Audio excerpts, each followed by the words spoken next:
All right, so we have an exam next week, right? The exam is going to be on Tuesday, right? Now from the syllabus, I'll just go, I'm going to read the student learning outcomes that are going to be tested on this exam. It's actually the first 8. The first 8 student learning outcomes out of 14, which is on the 3rd page of the syllabus. All right, I think it's the 3rd page. Yeah. Do you know the date next Tuesday? Next Tuesday, what's today's date? 26th? Yeah. So it's 7 days after that. The 5th? not quite the 5th would it be. I think Maybe it is. Friday's the 1st. This Friday's the 1st, the 2nd, Yeah. 3rd, 4th, 5th. It's the 5th, yeah. 5th? Okay, it's 5th, March 5th. All right.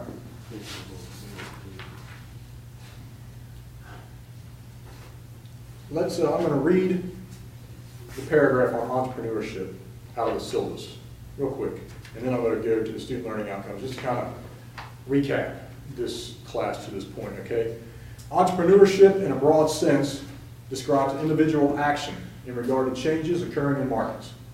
Entrepreneurs seek out, recognize, and capitalize on opportunities. Innovation, self-reliance, leadership, and purpose are several characteristics many people associate with entrepreneurship. Successful lifelong entrepreneurs focus their actions on long-term rewards, acting with rational self-interest. Entrepreneurs help individuals or groups of individuals achieve specific objectives. An entrepreneur can be thought of as an individual who recognizes opportunity and through creative endeavor acts to satisfy a need or desire of businesses or individuals. In broad terms, an entrepreneur combines resources in such a way that the resulting product is more valuable than the sum of its parts. It is this added value that creates demand for the entrepreneur's services or products. Entrepreneurship can take place outside of or within many organizations, such as corporations, nonprofits, government agencies, small business, etc. It may be productive, unproductive, or even destructive in society, depending on the way the institutions in a society set up the rules of the game that help determine the opportunities for entrepreneurs. Okay? That last statement, of course, is coming from the Baumel 1990 article, right, which is a really important foundational article for this course that helps us kind of understand why markets change, why behaviors might change over time, or might be different from place to place. So the discussion about Europe versus the United States throughout much of the previous century, right? Why, for example, would there be higher unemployment rates on average in many of the European countries compared to the United States over that period of time? And it's different policies, for example, that kind of set up the impetus for that kind of behavior to start to take shape, right? The student learning outcomes that will be tested, and this exam will be mainly discussion, short answer, and essay. That's how the exam will be. The first learning outcome is explain the role of economic profits in market economies, particularly with regard to the incentive reward for successful entrepreneurial undertakings. The second one is discuss the role of the long-run perspective and rational self-interest in entrepreneurship and business in general. The third, discuss the relationships between special interest groups, public policy, and entrepreneurial undertakings. And so if you're not clear on special interest groups, again, go back to the Baumel article in this case, think about lobbying and think about policies, how policies get created, how that affects industry, entrepreneurial opportunities, that type of thing.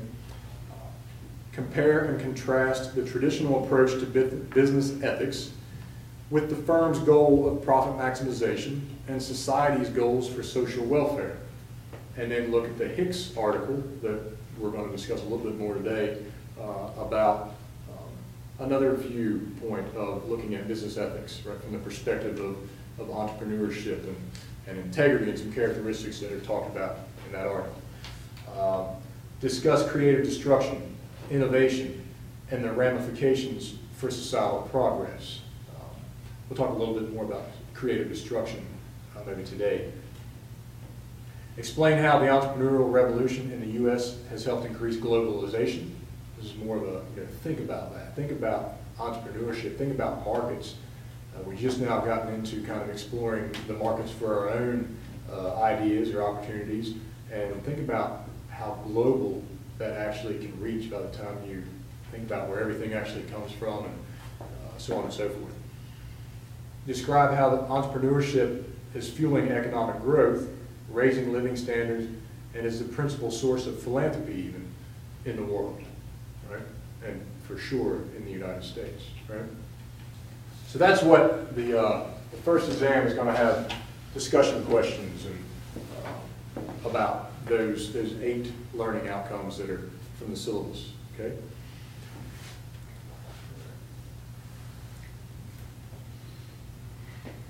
All right, so the readings, to remind you again, Hicks, 2009, Hayek, 1945, Baumel, 1990. We're going to discuss a little bit about a reading on Adam Smith today. This is why I've got the invisible hand on the board. We're going to talk a little bit about that. And then the books, of course, we've had chapters 1 and 2 out of the Science of Success. We had the first chapter in The Millionaire Mind. We had a few chapters out of Awakening the Entrepreneur Within, right? So that stuff will be fair game on the exam. All of the lecture discussion and the PowerPoint slides that are on Blackboard, that covers everything, right? So that's everything. It's fair game on the exam. All right. Where are the PowerPoint slides under on? Are they on Blackboard? Yeah, in the folders. With the discussion point. What's that? Isn't there a PowerPoint slide, PowerPoint presentation for each discussion point? Generally there is. Yeah, generally the discussion points are associated with the PowerPoint slides that are in the folder for each week on Blackboard. Okay. Yeah. Okay. Let's talk real quick. The Hicks 2009 article. Not like closing notebook, right? What's that? It's a closed notebook, right? You can't like bring in your own notes. Right. No. It's just writing from your perspective, what you've understood from the readings and the lectures, discussions. Yeah.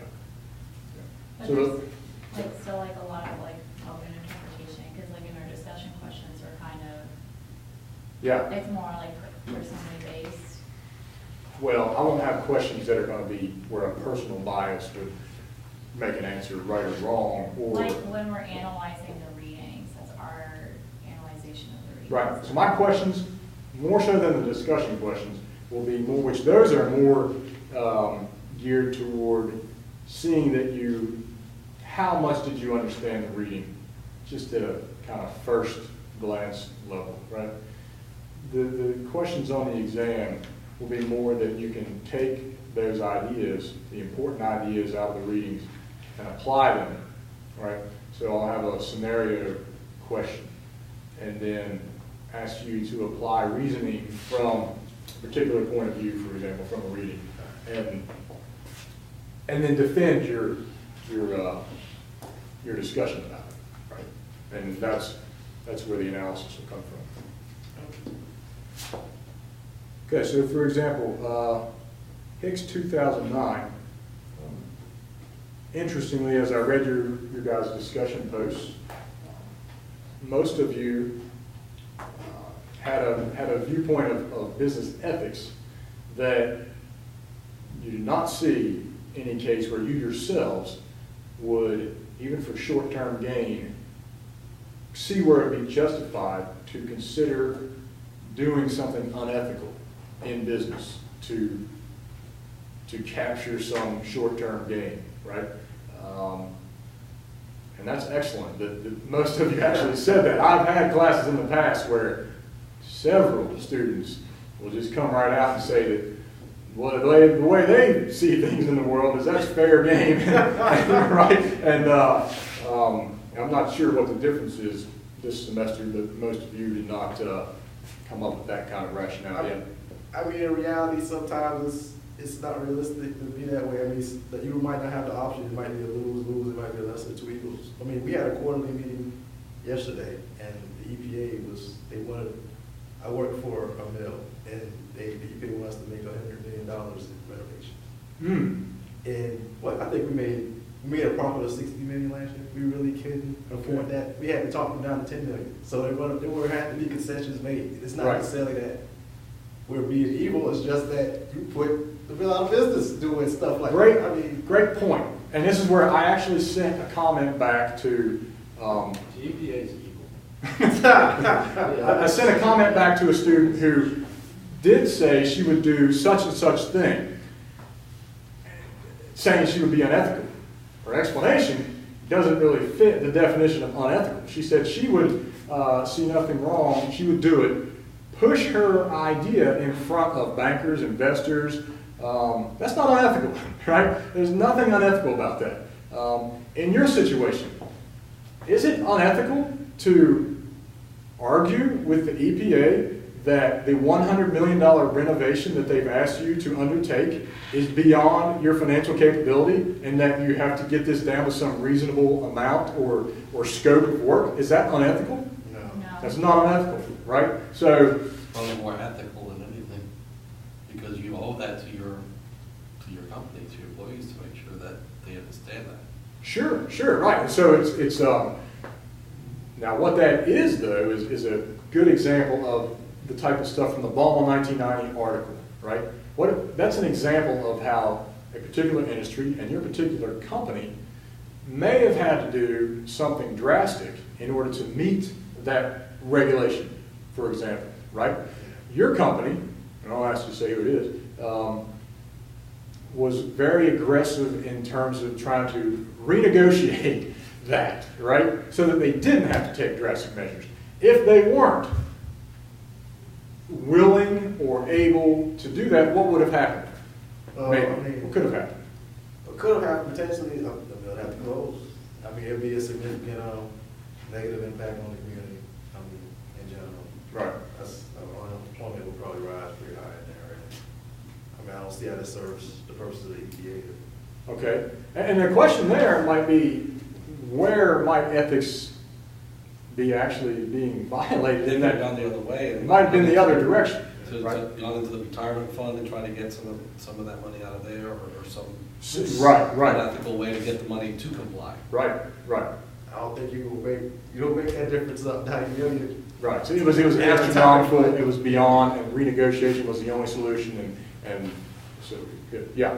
Also, like, people's ideologies are all different about, like, environmental issues, you know what I mean? So someone who views the environment a certain way might say, oh, acting this way is perfectly ethical in my mind, because I don't see that the environment matters. I'm not saying it doesn't matter, but in that person's mind, he doesn't put, like, a higher weight on the environment as to someone else who, like, you know, tree hugger or something, and be like, oh my God, this is completely unethical that you're not doing it. It's like a case of like everyone's difference in ideology. Okay, so take for example the case of dumping waste from a process in a river.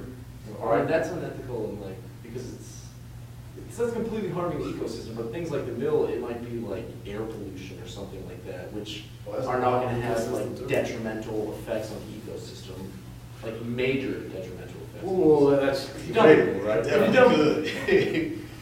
I mean, I don't know. already, they already spend significant amounts of money. I mean, it'd be a question of the time frame in which they're asking for these renovations to be made. Is it 100 million immediately, or could it be staggered out over a number of years, where we do a $10 million project this year, and maybe over 5 or 6 years? If we have to be compliant, like immediately, then that's a bit unreasonable. Right. I mean, And a reasonable rule might say, the mill didn't start with the intent of egregiously polluting the environment, right? And so a new standard that comes about, is it ethical to actually require the mill to instantly almost reverse the impact, right? Or should it be allowed to step this out over time, right? I can appreciate the need to strike a balance between the effects of pollution on the quality of life and actually, if you want to employ people, I mean, that's going to more significantly impact the quality of life. I mean, then you have to strike a balance somewhere, but it has to be reasonable.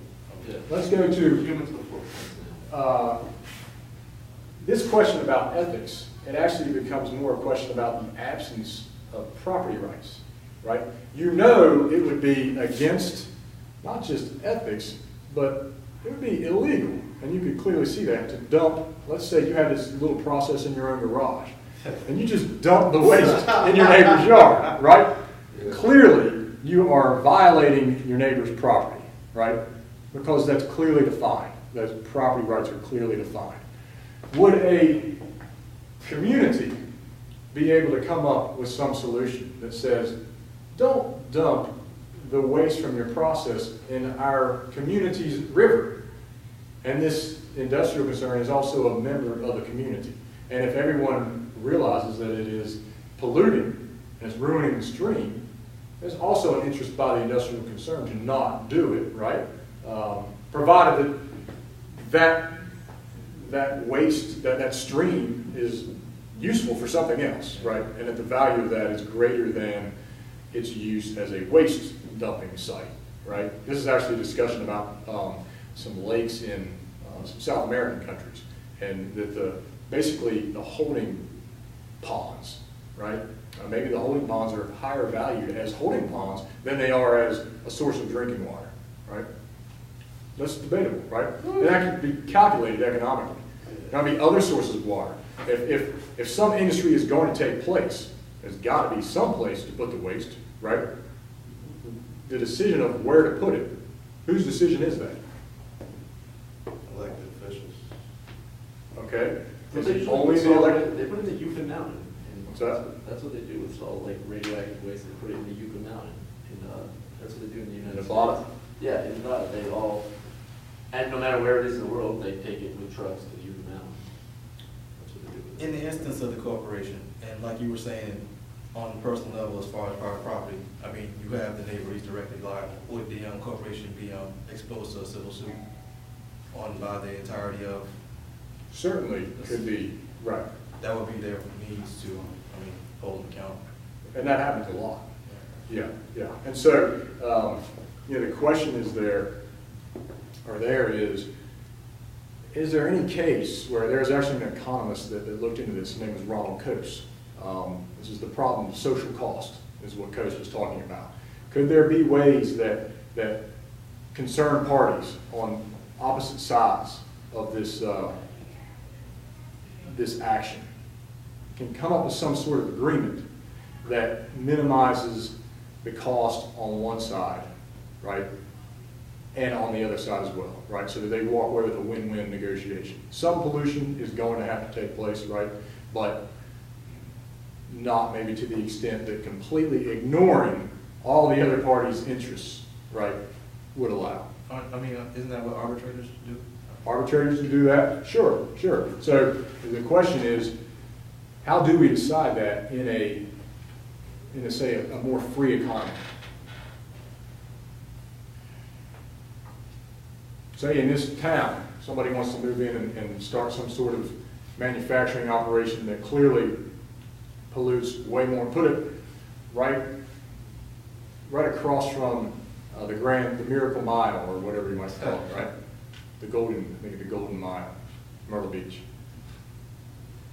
I think it's more difficult to do now because there's so many special interest groups and there's who are extremists and they want their way, no matter what, regardless. Myrtle Beach is a tourist economy, so first of all, it's gonna be an eyesore for it to be there.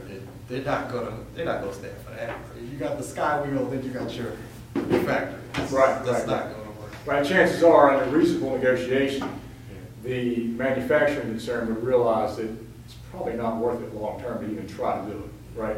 You can simply move that operation somewhere else. It's gonna have to move north.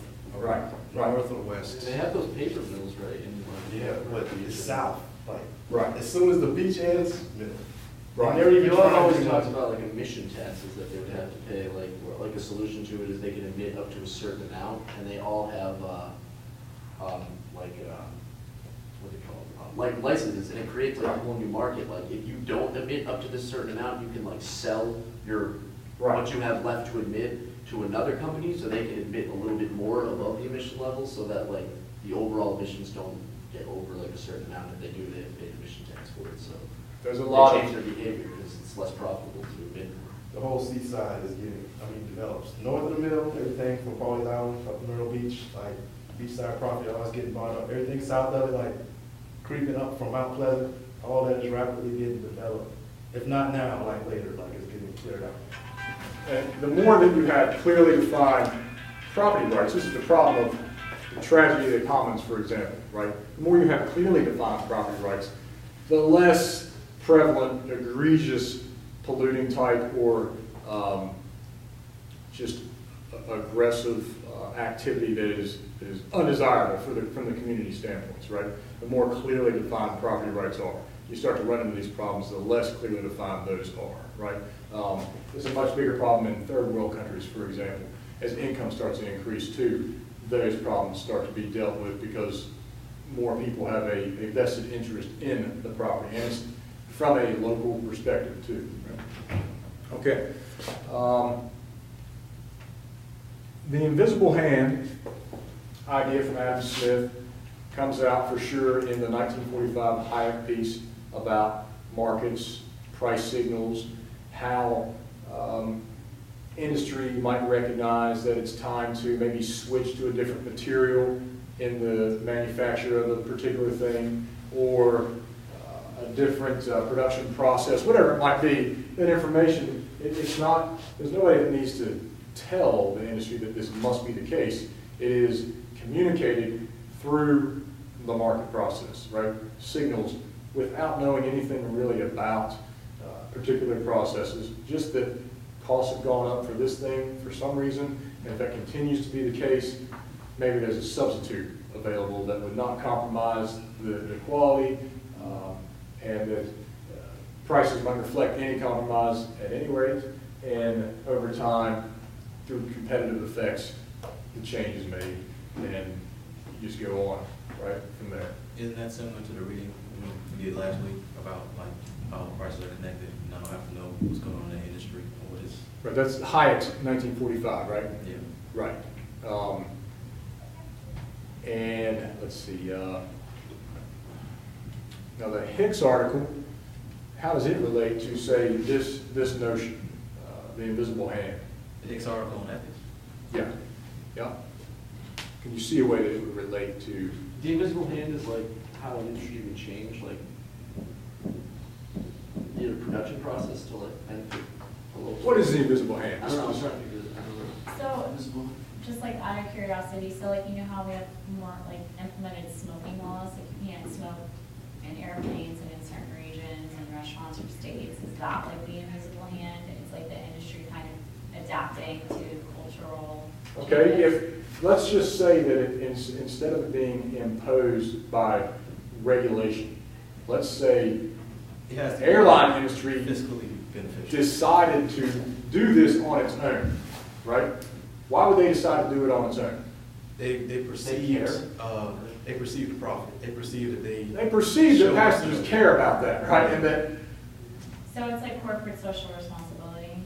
okay, corporate social responsibility would, to the extent that it's not regulated or required, let's say the market, this is just a perception by corporations that consumers value this type of behavior, all right? And so they start acting in this way simply because consumers might be more informed on particular issues, and they start to act in a more socially conscious way simply because they perceive the value of that in the marketplace. So it's like, because I know I learned about Starbucks and a lot of stuff that they do, like they'll give discounts if people bring in their own cups from home. Right. Like that's not something that they're required to do. Not required to do it at all, and they perceive that their typical customer is also socially conscious, and if they do that, that's actually incentivizing that customer to also come to Starbucks, right? It works for them, and so it's a win-win from the perspective of society, and also from Starbucks as a profit-making entity, and also from the consumer.